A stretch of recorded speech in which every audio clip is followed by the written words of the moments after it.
Ya, baik. Shalom saudara terkasih. Shalom. Puji Tuhan.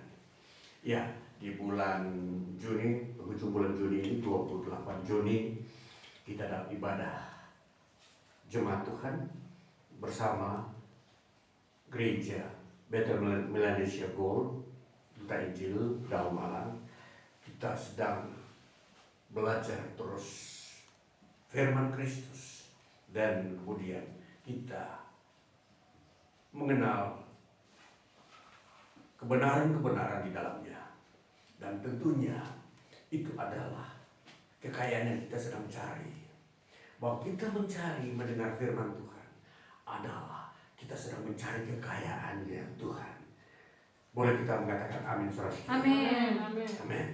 Ya, hari ini kita akan mendengarkan firman Tuhan lagi dari Injil Matius pasal 13 ayat 24 hingga ayat 30. Dan nanti sebagai kelanjutannya ditambahkan pada ayat 36 hingga ayat 43. Bunyinya demikian. Perumpamaan tentang lalang di antara gandum. Yesus membentangkan suatu perumpamaan lain lagi kepada mereka. Katanya, hal kerajaan surga itu seumpama orang yang menaburkan benih yang baik di ladangnya.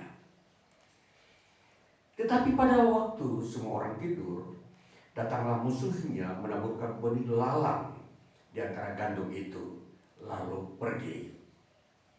Ketika gandum itu tumbuh dan mulai berbulir, nampak juga lalang itu. Maka datanglah hamba-hamba tuan ladang itu kepadanya dan berkata, Tuan, bukankah benih baik yang Tuhan taburkan di ladang Tuhan? Dari manakah lalang itu? Jawab Tuhan itu, seorang musuh yang melakukannya. Lalu berkatalah hamba-hamba itu kepadanya, jadi maukah Tuhan supaya kami pergi mencabut lalang itu? Tetapi ia berkata, jangan, sebab mungkin gandum itu ikut tercabut pada waktu kamu mencabut lalang itu. Biarkanlah keduanya tumbuh bersama sampai waktu menuai. Pada waktu itu aku akan berkata kepada para penuai, kumpulkanlah dahulu lalang itu dan ikatlah berkas-berkas untuk dibakar. Kemudian kumpulkanlah gandum itu ke dalam lumbungku. Ayat 36 sampai 43 melanjutkannya sebagai penjelasannya. Maka Yesus pun meninggalkan orang banyak itu lalu pulang. Murid-muridnya datang dan berkata kepadanya, jelaskanlah kepada kami perumpamaan tentang lalang di ladang itu. Ia menjawab katanya, orang yang menaburkan benih baik ialah anak manusia. Ladang ialah dunia. Benih yang baik itu anak-anak kerajaan, dan lalang anak-anak si jahat. Musuh yang menaburkan benih lalang ialah iblis. Waktu menuai ialah akhir zaman, dan para penuai itu malaikat. Maka seperti lalang itu dikumpulkan dan dibakar dalam api, demikian juga pada akhir zaman. Anak manusia akan menyuruh malaikat-malaikatnya dan mereka akan mengumpulkan segala sesuatu yang menyesatkan dan semua orang yang melakukan kejahatan dari dalam kerajaannya. Semuanya akan dicampakkan ke dalam dapur api. Di sanalah akan terdapat ratapan dan kertakan gigi. Pada waktu itulah orang-orang benar akan bercahaya seperti matahari dalam kerajaan Bapa mereka. Siapa bertelinga, hendaklah ia mendengar. Baik, demikian saudara, firman Tuhan yang kita telah dengar dan telah kita baca, dan tentunya kita ingin menimba, mengerti maknanya. Tema firman Tuhan yang kita baca hari ini adalah harta yang berharga. Saudara, perumpamaan kita perlu mengerti terlebih dahulu. Perumpamaan dalam teks Yunani memakai kata parabole. Artinya perumpamaan atau kiasan. Ya. Makna yang lain adalah menempatkan di samping. Jadi makna kata perumpamaan itu sendiri dari bahasa Yunani parabole. Lalu dalam bahasa Ibrani dikatakan masal. Masal kalau diterjemahkan itu perbandingan atau peribahasa, ilustrasi, cerita kiasan, simile, teka-teki. Nah, itu makna dalam bahasa Ibrani ya, masal.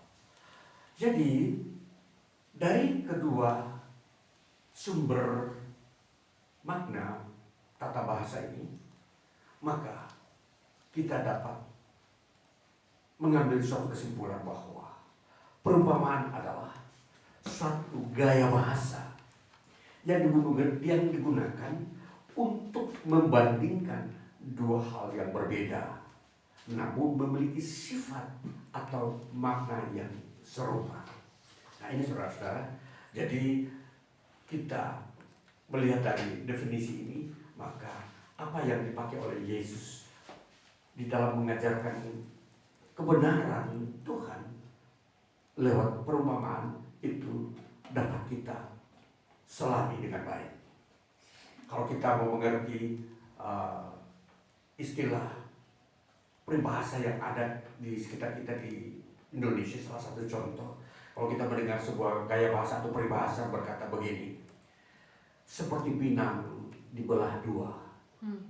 Ya, itu kalau kita menarik maknanya bahwa itu menggambarkan bahwa ada dua anak kembar yang mirip. Ya itulah maknanya saudara. Jadi ada peribahasa yang kedua yang saya angkat di sini dikatakan bagai telur di ujung tanduk. Itu tentunya menceritakan, memberikan makna tentang keberadaan seseorang yang ada di dalam ujung kehancuran. Kemudian yang ketiga saya mengambil salah satu contoh lagi, laksana burung dalam sangkar. Ya, itu kalau kita menarik maknanya bahwa seseorang yang hidupnya dikekang atau tidak diberikan kebebasan dalam kehidupannya. Nah itulah sebuah gaya bahasa saudara-saudara. Jadi gaya bahasa atau peribahasa ini adalah salah satu metode komunikasi yang dipakai oleh seseorang pembicara untuk menyampaikan kebenaran atau ide-ide di dalam kehidupan sehari-hari secara halus, ya, secara komunikatif. Kalau ilmu kita sekarang ilmu komunikatif itu atau ilmu yang disampaikan secara halus dan mengandung suatu nilai emosional. Namun kalau kita mau melihat bahwa dalam fungsi perumpamaan itu kita melihat ada 3. Jadi kalau kita melihat sebuah perumpamaan itu disampaikan atau gaya bahasa, kalau kita bilang di sini parabole, ya kalau seringkali disebut metafora atau ibarat atau analogi. Nah itu istilah-istilah yang mirip dengan perumpamaan yang seringkali dipakai. Nah fungsi semua itu apa saudara-saudara? Fungsi perumpamaan kita lihat disampaikan adalah untuk memperhalus bahasa, ya. Jadi itu makanya disebut gaya bahasa. Kemudian yang kedua untuk memperjelas maksud. Jadi pendengar itu lebih mudah membayangkan sesuatu konsep yang masih abstrak atau situasi rumit yang melalui perumpamaan itu dapat divisualisasikan objek yang lain. Nah, makanya kalau kita melihat perumpamaan lalang di antara gandum itu adalah sebuah objek visualisasi yang nyata bahwa ada tanaman gandum, ada lalang. Nah sesungguhnya walaupun benda-benda itu ada, tetapi sesungguhnya itu bukan maksud yang Yesus ajarkan soal kebenaran kerajaan Allah. Itu diambil oleh Yesus untuk ditampilkan dan dibandingkan, diumpamakan, dianalogikan, dimetaforakan, ya, atau diumpamakan, ya, itu seperti itu. Lalu kita melihat bahwa fungsi daripada perumpamaan itu juga adalah untuk mewujudkan pengajaran moral, ya. Jadi pengajaran moral itu seringkali enak diajarkan lewat perumpamaan, dan itulah yang ditampilkan oleh Yesus. Dan seringkali juga kalau kita melihat dalam Perjanjian Lama, Simpson pernah memakai kata-kata itu, ya, teka-teki. Lalu Raja Salomo dalam kitab Amsal Salomo itu di situ banyak metafora-metafora, ya. Di dalam kitab Mazmur juga masih ada. Jadi di situ bahwa itu sudah dipakai di dalam pendidikan moral, ya. Jadi manusia memang di dalam konteks kehidupannya ada sebuah sisi jiwa yang perlu mendapat pendekatan lewat perumpamaan. Nah, itu adalah metode belajar bagaimana manusia mudah mengerti bagaimana rumitnya kehidupan di dunia ini. Bagaimana mau menemukan sebuah titik terang dalam kehidupan di dunia ini yang begitu morat-marit, carut-marut, bercampur baur, dan semua orang tidak bisa membedakan mana putih, mana hitam, mana abu-abu. Jadi putih seringkali dibilang hitam, hitam seringkali dibilang abu-abu, bahkan abu-abu sering dibilang hitam. Nah, itulah yang disebut rumit di dalam menilai kehidupan di dunia ini. Bahkan yang benar dibilang salah, yang salah dibilang benar. Nah, itulah disebut kerumitan. Jadi orang mengalami sebuah kesesatan-kesesatan hidup di dunia karena dia tidak menemukan titik terang. Nah, itulah sebabnya saudara-saudara, Yesus menampilkan sebuah perumpamaan mengenai kerajaan Allah agar pendengar-pendengar, orang-orang itu memahami tentunya bahwa kerajaan surga itu dia mempunyai posisi-posisi yang jelas. Dia tidak bisa samar-samar. Jadi Yesus sudah memberikan tempat yang begitu terang benderang bahwa kerajaan Allah itu mempunyai posisinya seperti apa. Nah, inilah yang di dalam perumpamaan inilah yang Yesus sampaikan. Kemudian pengajaran moral itu tentunya di situ mengandung unsur-unsur spiritual. Pasti sesuatu yang berbau moral itu ada spiritualnya di situ, ada kerohaniannya. Nah, itulah 3 fungsi perumpamaan yang ada, yang sudah dikenal dan sudah diterima secara umum di dalam memahami sebuah perumpamaan. Kemudian kita mau menelusuri mengapa Yesus mengajarkan kerajaan Allah menggunakan perumpamaan, saudara-saudara. Di sini ada 2 jawaban yang kita bisa temukan bahwa mengapa Yesus menggunakan perumpamaan. Pertama, dia menggunakan perumpamaan untuk mengajar mereka yang percaya kepadanya. Jadi perumpamaan yang Yesus pakai itu untuk memperjelas kepada orang yang percaya kepada dia bahwa Yesuslah, itulah yang sedang dibutuhkan oleh manusia di muka bumi. Itu yang disebut pertama, yang Yesus kenapa memakai perumpamaan, supaya membuat sebuah ikatan perjanjian yang begitu kuat bahwa mereka yang percaya kepada Yesus itu benar-benar mereka telah menemukan titik final dalam kehidupan mereka soal pencarian kehidupan yang kekal. Dan yang kedua, untuk menegur orang-orang yang tidak percaya kepada dia. Jadi kalau kita melihat, jadi Yesus memakai perumpamaan itu selalu mempunyai 2 arah makna. Yang satu kepada orang yang sudah percaya, dan yang kedua orang yang tidak mau percaya. Jadi tentu di situ sebuah perumpamaan mempunyai makna ganda. Satu, kalau seringkali kita mengenal sebuah slogan, pedang bermata 2. Sebuah pedang tapi matanya 2. Satu mengarah ke depan, satu mengarah ke belakang. Jadi yang depan untuk menusuk dan yang di belakang untuk mengoreksi. Nah, itulah yang berkoreksi adalah membersihkan untuk mereka yang taat, dan yang menusuk ialah untuk menegur atau menemplak mereka yang tidak percaya. Itulah firman Kristus. Ya, kembali saudara, kita mau melihat bahwa jenis-jenis perumpamaan memang ada dua jenis. Yang bersifat umum, yang tidak berhubungan dengan kerajaan Allah yang ada hanya di bumi ini. Tetapi yang bersifat sempit, yang kedua, adalah yang berhubungan khusus dengan kerajaan surga. Nah, inilah Yesus sampaikan. Perumpamaan tentang lalang di antara gandum itu adalah perumpamaan yang bersifat sempit, yang tidak bisa semua orang tahu dan tidak pernah diajarkan oleh manusia-manusia sebelumnya. Bahkan orang-orang yang belajar filsafat tidak mengerti tentang perumpamaan lalang di antara gandum, karena mereka tidak tahu makna daripada lalang, makna daripada gandum mengenai kerajaan Allah.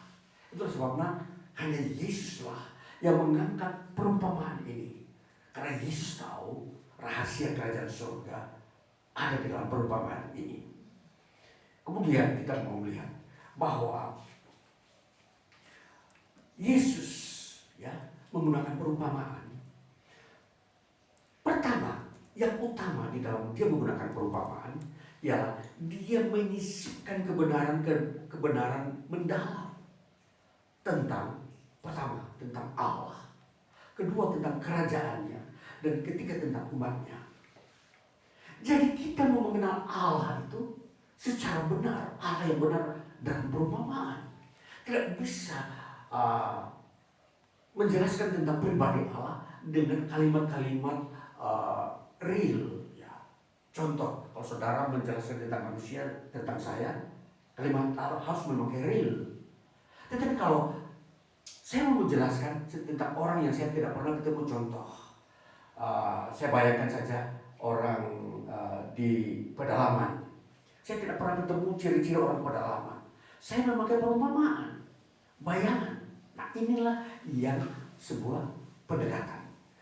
Tetapi di sini Yesus mau menjelaskan bahwa Allah yang ada di surga, dia mau menjelaskan tentang Allah itu yang seringkali dipakai sebagai kata Bapa dalam perumpamaan. Dan yang kedua, kerajaannya. Kerajaan Allah, kerajaan yang kekal, itu juga dengan perumpamaan. Dan bagaimana mau melihat kerajaan Allah itu dia berbentuk apa sifatnya, itu dari perumpamaan juga. Maka di dalam perumpamaan lalang di antara gandum diperlihatkan bagaimana kerajaan Allah, kerajaan Kristus Yesus itu. Ya. Kemudian yang ketiga, tentang umatnya. Umatnya itu diperlihatkan syarat-syarat yang menjadi umat Tuhan. Yang diperlihatkan ciri-ciri karakter umat Tuhan itu seperti apa. Itulah dari perumpamaan pula. Maka disinilah jelas bahwa perumpamaan sering Yesus pakai, dan bukan saja ditampilkan di dalam pengajaran kepada murid-muridnya, kepada semua orang pula dia sampaikan. Dan di sini itu menjadi pengetahuan universal perumpamaan yang Yesus ajarkan. Jadi semua orang akan belajar dari Yesus tentang perumpamaan. Karena perumpamaan itu satu-satunya yang dipakai oleh Yesus mengenai kerajaan Allah. Orang-orang lain, raja-raja sebelumnya yang memakai perumpamaan itu tidak pernah memakai tentang kerajaan Allah. Hanya menyangkut kehidupan manusia sehari-hari. Kondisi penderitaan seringkali digambarkan apa? Kering korontang. Itu penderitaan, saudara-saudara. Itu peribahasa. Seperti pohon yang ditanam di aliran air. Itu peribahasa kehidupan manusia di bumi. Kalau dia dekat dengan Tuhan, maka dia hidup tidak akan kekurangan. Ya, padang rumput yang berumput hijau, padang yang berumput hijau. Itu gaya bahasa untuk kehidupan manusia di bumi. Tapi kerajaan surga itu tidak bisa dipakai. Yesus memakai yang lain. Lalang di antara gandum, domba yang hilang. Kemudian mutiara yang ditemukan. Itu hanya Yesus yang memakai itu. Jadi disitulah mengenai kerajaan Allah. Nah, kembali kita melihat di dalam semua ini menyampaikan cerita perumpamaan ini, Yesus menyampaikan ini dengan cara utama untuk mengumumkan. Dia mau mengumumkan kepada semua orang. Dari zaman mulai Yesus hadir sampai Injilnya ditulis sampai hari ini, perumpamaan itu disampaikan, diberitakan agar untuk mengumumkan, ya, mendeklarasikan, ya, kerajaan Allah. Jadi tentunya kerajaan Allah itu bisa dimengerti lewat perumpamaan. Kalau lewat teori-teori logis tidak bisa, karena manusia tidak pernah melihat kerajaan Allah itu. Itulah sebabnya perumpamaan itu sangat-sangat jelas, sangat-sangat tepat untuk kita mengerti kerajaan Allah. Maka seringlah kita mendengarkan perumpamaan Yesus. Lalu dikatakan di situ bahwa di situ mengumumkan kerajaan Allah yang akan datang di antara jenis orang baru. Jadi suatu waktu kita akan mengerti apa itu umat Tuhan, yaitu orang-orang baru, bukan orang-orang lama, atau manusia-manusia baru, bukan manusia lama. Maka kerajaan Allah akan dimengerti hanya diisi oleh manusia baru. Apa itu? Manusia yang telah mengalami pengampunan dosa, itu manusia baru. Manusia yang masih berdosa itu disebut manusia lama. Mereka bukan disebut umat Allah. Maka ini mengerti saudara-saudara.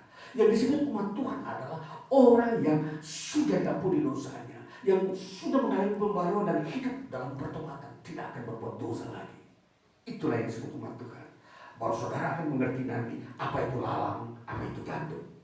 Lalang akan dibakar, gandum akan dikumpulkan di dalam lumbung, yaitu kerajaan Allah. Nah, kembali saudara-saudara, di dalam semua ini kita akan mau membahas apa yang dimaksudkan oleh Yesus ketika dia mengajarkan lalang di antara gandum. Di dalam isinya dikatakan Yesus mengatakan bahwa ada seorang yang menaburkan benih, dan dijelaskan oleh Yesus seorang itu siapa? Tuhan yang pemilik tanah ini, anak manusia, yaitu siapa? Yesus. Yesus itu menaburkan benih yang baik di tanah dunia ini. Jadi hanya Yesus yang menaburkan benih yang baik. Tidak ada seorang pun di muka bumi yang menaburkan benih yang baik. Kenapa saudara-saudara? Karena benih itu menyangkut firman Allah. Benih itu datang dari surga. Dan Yesus yang membawanya. Yesus yang menaburkannya. Dan kalau kita memperhatikan para nabi tidak menabur benih. Mereka itu ditugaskan untuk menyampaikan bahwa benih itu akan ditanam. Jadi kalau saudara-saudara mempelajari peranan nabi dan peranan rasul dengan Yesus berbeda. Nabi dan rasul mempunyai peranan, yaitu menyampaikan. Menyampaikan itu seperti begini, sebuah cerita. Seperti perumpamaan, ada seorang bercerita begini. Suatu hari nanti bulan depan,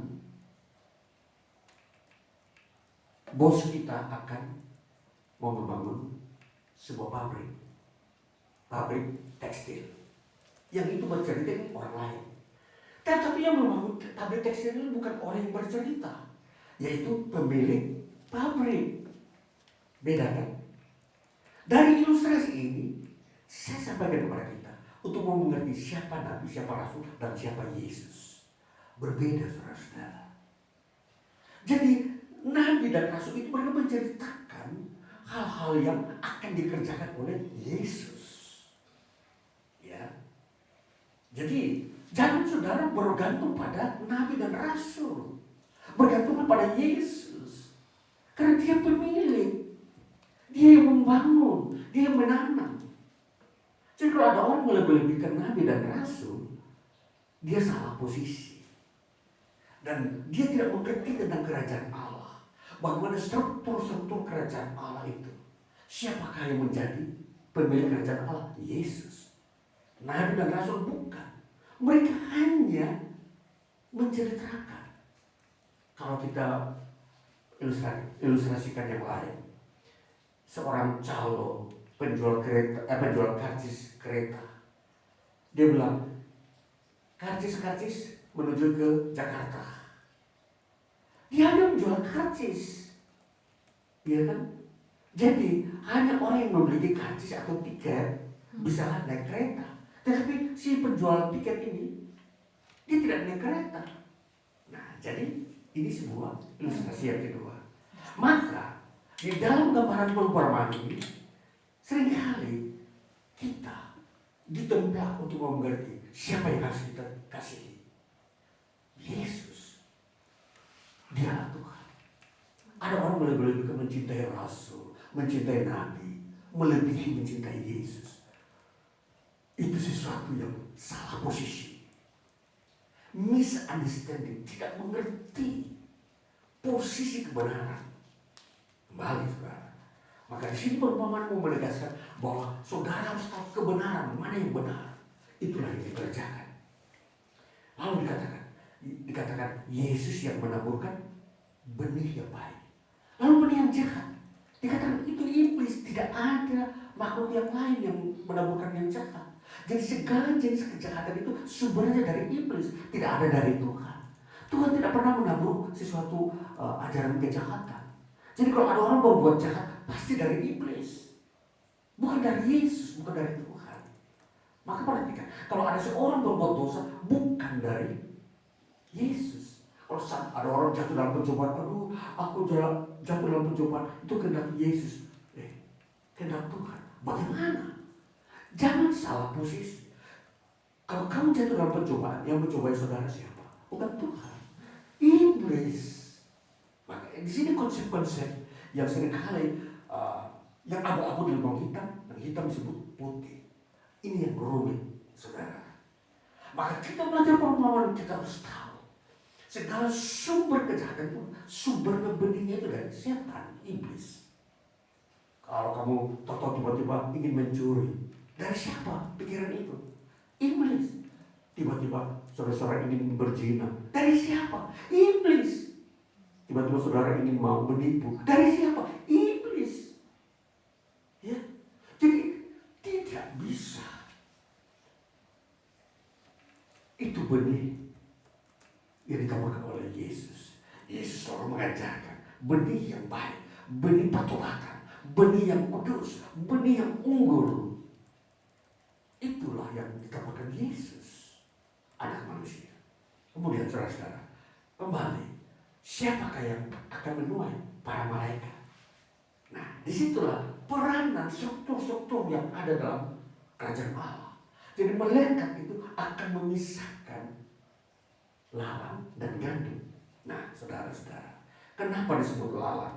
Saudara, gandum dan lalang diciptakan oleh Tuhan adalah dua jenis varietas yang memang masih satu famili, satu keluarga. Tumbuhnya sama, daunnya sama, tapi yang satu lalang itu tidak berbuah, tidak ada isinya, maksudnya tidak ada yang bisa dinikmati buahnya, dan gandum ada. Nah, itulah yang disebut perumpamaan. Dua hal yang mirip atau sama tetapi mempunyai keserupaan. Jadi sesungguhnya kalau kita melihat lalang waktu dia tumbuh berbarengan bersamaan dengan gandum, kita tidak bisa membedakan. Nanti dia akan berbeda pada saat musim berbuah, di mana gandum akan mengeluarkan buahnya, lalang tidak. Nah, disitulah mulai orang bisa membedakan, oh ini lalang, ini gandum. Nah, itulah sebabnya saudara, Yesus selalu memberikan penegasan, kalau tanaman yang tidak berbuah, itu ditebang. Kalau kehidupanmu tidak hidup dalam kebenaran dan kekudusan, itu harus ditebang. Itu tidak namanya tidak berbuah, saudara. Kalau saudara tetap dalam berdosa, itu namanya tidak berbuah. Itu harus ditebang dan dibakar. Itu lalang. Yang berbuah itu adalah berbuah kebenaran, kekudusan. Kalau saudara tetap hidup dalam dosa, kemalasan, segala pemberontakan, kejahatan, tipu-tipu selalu dalam hidup saudara, saudara itu lalang dan siap akan menjadi berkas-berkas untuk dibakar di dalam api neraka. Kita mau mengerti saudara. Maka di sini disebut kekekalan. Allah itu dialah yang membakar. Jadi Allah sifatnya pribadi yang akan menghukum setiap manusia. Dia tahu mana yang lalang, mana yang gandum, mana yang orang benar, mana orang yang berdosa. Allah yang tahu. Kita tidak bisa mengerti dengan jelas si A benar, si B berdosa. Tidak. Sekalipun dia pendeta, saudara. Pendeta tidak bisa tahu secara benar 100%. Dia itu orang benar, dia itu orang berdosa. Tidak bisa, saudara. Yang hanya tahu adalah Tuhan. Pendeta itu hanya mengabarkan, ini loh kerajaan Allah, ini loh kebenaran. Tapi dia tidak punya pengetahuan untuk menentukan siapa yang benar atau tidak. Dia tidak tahu, hanya Tuhan. Nah ini saudara, disinilah kita harus tahu supaya kita tidak terjebak dengan penyesat. Tetapi saya ini tahu segala sesuatu. Ini penyesat. Penyesat kalau sudah tampil dengan bahwa dia tahu segala sesuatu, itu dia akan bertindak seorang yang sombong, mau melebihi seperti Tuhan, mau menyamakan dirinya seperti Tuhan. Maha tahu. Bahaya saudara. Ini perhatikan baik-baik. Jangan seorang hamba Tuhan menyamakan firman Tuhan lalu dia sombong, dia memiliki pengetahuan. Bahaya. Dan ini harus tahu posisi saudara-saudara. Bahwa Yesus mengajarkan tentang lawan di antara kamu. Bahwa Yesuslah yang menanam. Yang lain itu hanya menyampaikan. Maka yang kalau Yesus menanam benih yang baik dalam diri seseorang, itu akan tumbuh. Maka bukan berarti bahwa lalu seseorang itu yang ditanam hanya benih yang baik. Yesus juga datang menaburkan benih-benih yang lalang itu. Maka itulah sebabnya disebut pertobatan adalah penting untuk melepaskan lalang itu dari hati setiap orang, supaya tumbuhlah gandum. Nah gandum itulah akan berbuah, dan saudara bisa berbuat baik, bisa berbuat benar, bisa rendah hati, bisa sabar, bisa penuh kasih, bisa hidup jujur, bisa hidup memuliakan Tuhan, bisa hidup berdoa dan beribadah. Di situ itulah gandum saudara. Kembali di dalam perumpamaan ini, Yesus berkata, masa menuai itu akhir zaman. Jadi akhir zaman itulah masa menuai, masa penilaian, bukan sekarang ini. Banyak orang sudah terburu-buru menghakimi, oh si A ini nanti dia akan mendapatkan upah yang besar, si B dia akan menjadi gubernur di kerajaan surga. Ukurannya dari mana? Itu permainan-permainan akal kesombongan manusia. Maka penilaian itu siapa yang setia, itulah dia berurusan dengan Tuhan, bukan dengan pendeta atau pemimpin-pemimpin agama. Dia harus tahu kapan dia harus bertanggung jawab kepada Tuhan, bukan kepada pemimpin gereja. Jemaat hidup bukan bertanggung jawab kepada pemimpin gereja, bukan saudara. Saudara datang ke gereja beribadah untuk mendengarkan pengajaran, tetapi saudara bertanggung jawab kepada Tuhan. Jadi ini penilaian saudara harus punya. Jadi jangan saudara tidak mengerti sesuatu mengenai kerajaan surga. Saudara harus mengerti. Lalu kemudian dikatakan di sini ada dapur api. Itulah neraka. Dan inilah perumpamaan yang Yesus menjelaskan tentang neraka itu yang disebut dapur api. Banyak orang berkata tidak ada neraka. Dan itulah sebabnya mereka tidak tahu firman. Yesus mengajarkan ini supaya memperlihatkan bahwa neraka itu ada, penghakiman itu ada pribadi-pribadi yang akan memisahkan yang benar dengan yang berdosa. Dan dikatakan pada saat itulah baru orang benar kelihatan di hadapan Bapa. Oh ini benar-benar orang benar, yang ini pura-pura, ini palsu. Saat itu. Kalau sekarang belum bisa, walaupun dia masuk gereja, dia ada di dalam gereja, bisa. Orang yang berdosa itu bisa ada dalam gereja juga. Ya, perlu tahu. Bukan orang berdosa hanya di luar sana. Enggak.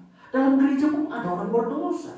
Dia pura-pura membohongi orang-orang di dalam gereja bahwa dia sama-sama orang percaya. Padahal dia penuh dengan dosa. Dia hidupnya tipu-tipu. Dia hanya mencari kekayaan. Ini. Jadi umat Tuhan di sini memang kita tidak bisa menghakimi, tapi nanti Tuhan menempat dia, kamu itu pura-pura, bukan sesungguhnya umatku. Nah ini saudara-saudara. Jadi kalau kita mau belajar Alkitab dengan baik dan benar, kita mau mengerti kebenaran itu secara pasti. Kita tidak bisa lagi bimbang, kita tidak bisa mendua, kita tidak bisa ragu-ragu di dalam memilih semua kebenaran. Dan orang yang memalsukan dirinya dan menjadi orang palsu di gereja, mereka sendiri yang akan menanggung akibatnya.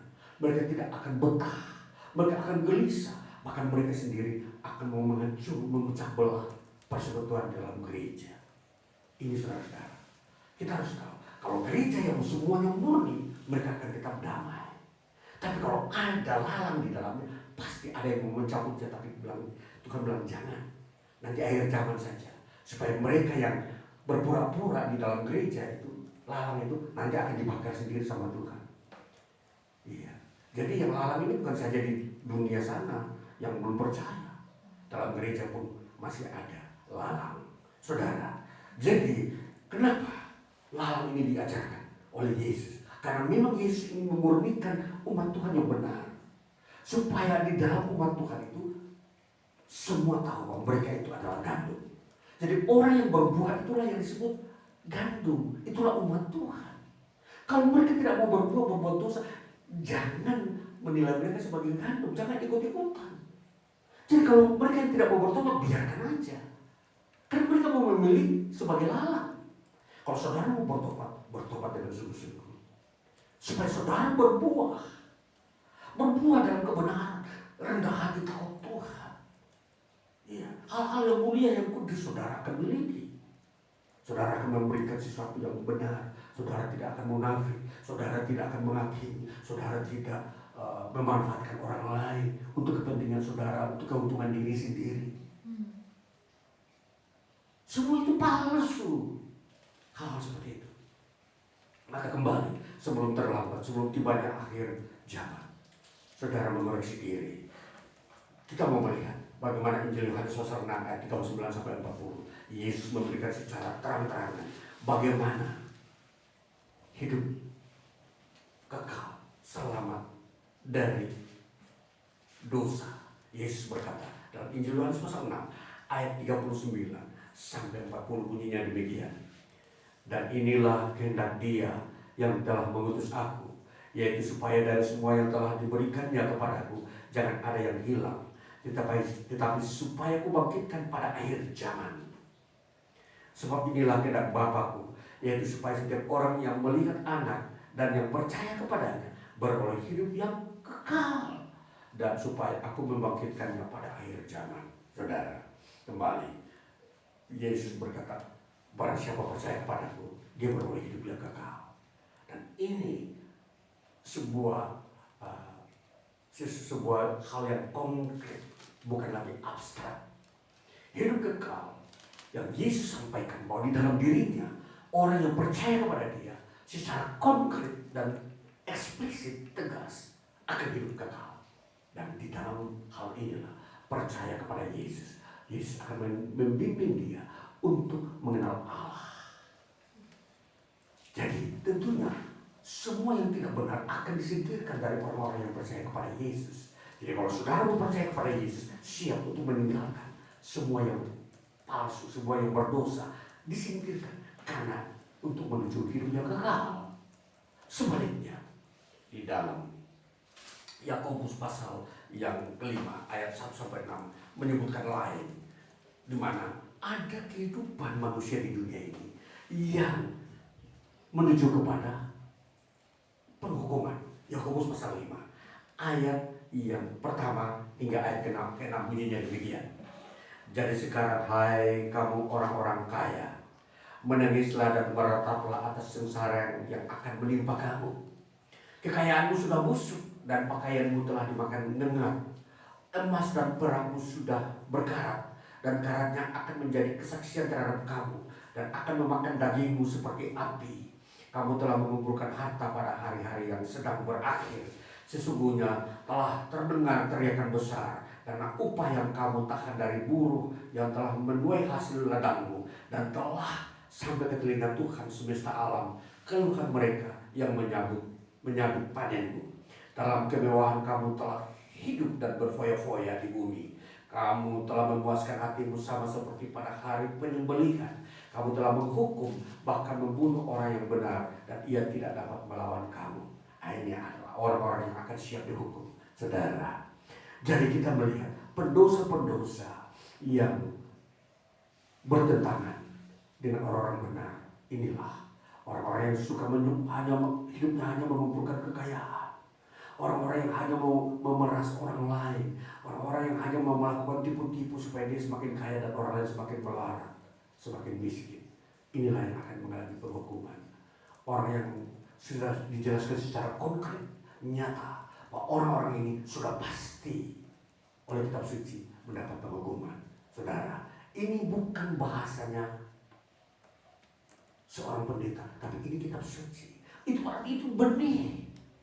Apa yang difirmankan Tuhan, kebenaran-kebenaran soal penghukuman itu pun benih yang sudah ditanam oleh Yesus. Maka saudara perhatikan, di luar Yesus tidak ada benih yang baik. Di luar Yesus tidak ada sebuah pengajaran yang benar dan yang menyelamatkan. Itu sebabnya hanya Yesus menyampaikan hal ini supaya saudara tahu, supaya saudara tidak tersesat. Jangan sampai saudara tersesat, terlanjur terikat dengan ajaran-ajaran yang salah, yang tidak menyelamatkan hidup saudara. Maka hari-hari ini tinggalkan semua yang palsu, datanglah kepada Yesus yang menjamin saudara hidup kekal. Injil ini diberitakan supaya saudara mau mengerti kebenaran posisi saudara di mana. Saudara gandum ataukah lalang? Kalau saudara ingin gandum, datanglah kepada Yesus. Yesus akan membersihkan saudara, menaruh benih yang baik saja dalam diri saudara. Tidak akan ada kejahatan-kejahatan yang tumbuh dalam diri saudara bila saudara sungguh-sungguh mencintai Yesus. Jadikan dia Tuhan dan Juru Selamatmu, maka engkau akan menjadi umatnya yang akan menyelamatkan engkau, memelihara engkau di bumi ini. Baiklah, demikian Tuhan memberkati kita, memberkati saudara-saudara yang telah mendengarkan firman. Ambil keputusan setiap waktu, jangan terlambat, jangan berfoya-foya dengan dunia ini, jangan bersenang-senang dengan hanya kekayaan saudara. Saudara akan binasa kalau hidup saudara hanya diisi dengan kekayaan, dengan kejahatan-kejahatan dunia, dengan kesombongan dan kepalsuan dan tipu-tipu saudara. Perhatikan, firman Tuhan masih ada kesempatan anugerah waktu untuk saudara bertobat, dan carilah iman itu. Inilah harga yang berharga. Tema firman Tuhan bagi kita, carilah harta yang berharga, yaitu datanglah kepada Yesus Tuhan yang menyelamatkanmu. Tuhan Yesus memberkati. Haleluya.